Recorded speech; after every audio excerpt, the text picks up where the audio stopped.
Does that light seem really intense? Is that better?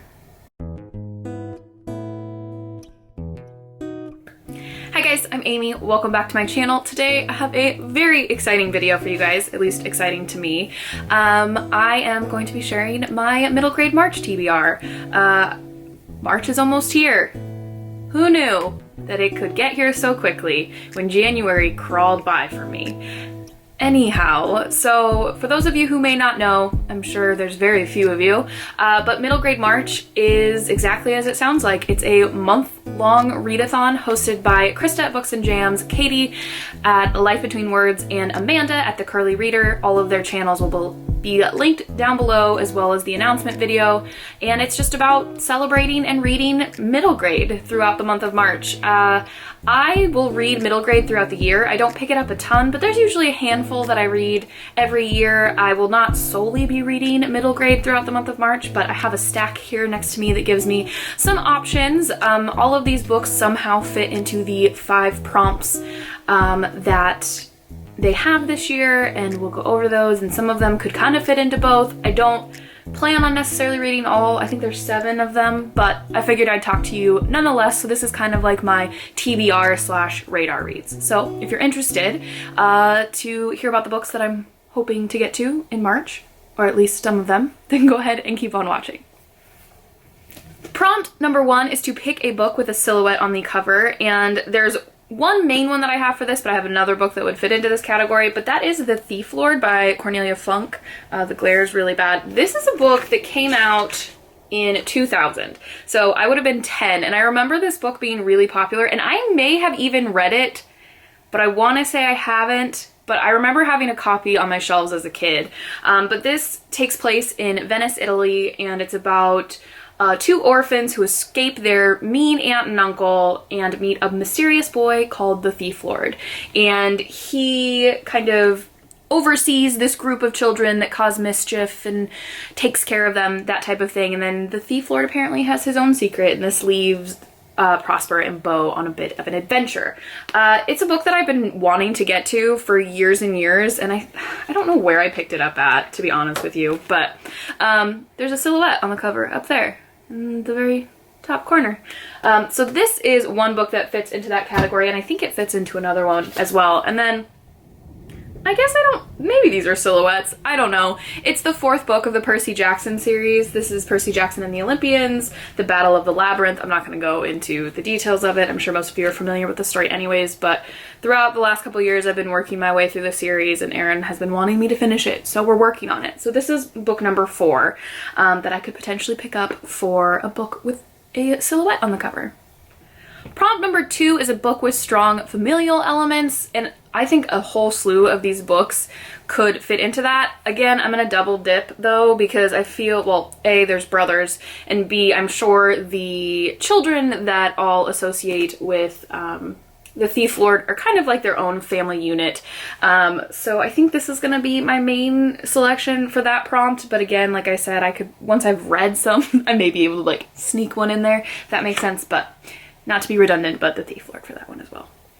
Challenge number 3 is a book featuring travel or an adventure, which I think is like almost all middle grade books. I mean, that's not totally true, but a lot of them do. But the one I have selected is Wildwood, which is written by Colin Malloy with illustrations by Carson Ellis.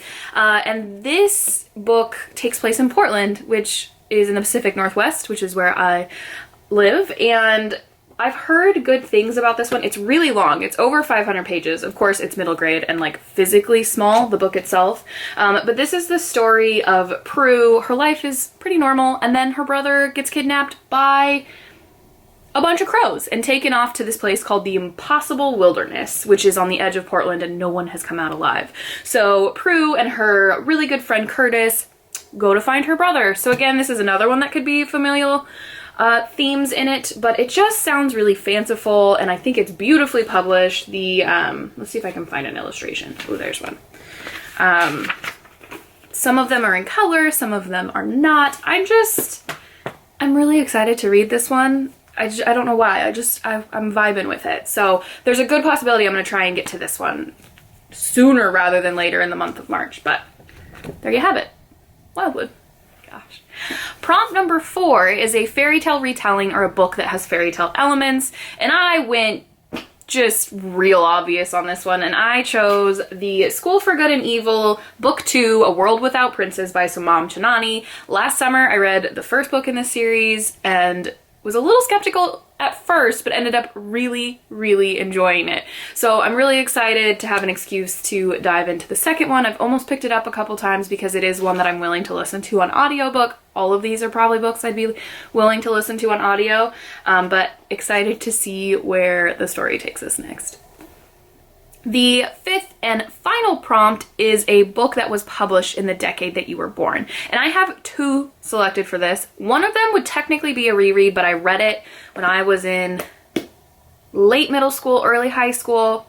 But it's one that I really, really should prioritize. And that is The Fall of the Red Star by Helen M. Sabia and Peggy King Anderson. So Helen Sabia is Aaron's grandmother. This is the story about a freedom fighter in 1956 in Hungary who he's 14, I believe. Yes. And this is about their resistance to the communists coming through. And a lot of this is based on true events. Aaron's grandmother and grandfather, with a few of his aunts and uncles, escaped from Hungary in 1956, or maybe not 1956, but around that time frame. And so this is just one I'd really like to get to again. It is signed by her. I mean, of course it is. I think I actually found this copy at a used bookstore in town, which is kind of funny, especially because it's signed from her. Obviously, she's done like book chats and stuff in the local area. She doesn't live where we live, but she lives in the same state. So that was kind of a funny thing to find, but I think a reread is necessary, and it's a really, really incredible story. Just the revolution of Hungary in general. And then the second book from the decade in which I was born, which was the 90s, is a book that I probably should have read a long time ago, and that is The Giver by Lois Lowry. So this book is kind of a classic middle grade of my generation, and I remember my elementary school librarian like giving me this book, or like telling me about it, saying, Amy, I think you would really, really like it. And then for whatever reason, I never read it. I don't remember when I picked up this copy. It may have been from the Bookworm or a library book sale, who knows. But this seems kind of, I'm sure most of you know the story, and I guess I didn't even really know what it was about. I just bought the book because I was like, oh, I should read that. I should have read that years ago. But for those of you who may not know, there's basically this world where everybody's at peace and there's no conflict or war, but essentially your whole life is planned for you, your partner's picked for you, the children you have is picked for you, your job is chosen for you at the age of 12, but Jonas gets chosen for something special where he gets to work with a mysterious old man known only as the Giver. And the story goes from there. So this one's really short. I mean, it's just over 200 pages. And again, just one I really should make time for because it's kind of a classic, you know? All right, guys, there you have it. There are 7 middle grade books that will be in the back of my mind throughout the month of March to read and enjoy and share the experience with you guys. If you guys have read any of these books, let me know what you thought of them. Please be honest. I love all the honest opinions. Spill the tea, as one would say. But let me know what you guys are reading for middle grade March, what you're planning on getting to, and I think that's about it. So if you guys liked this video, go ahead and give it a like, and if you loved it, please subscribe, and we will see you in my next video. Happy reading!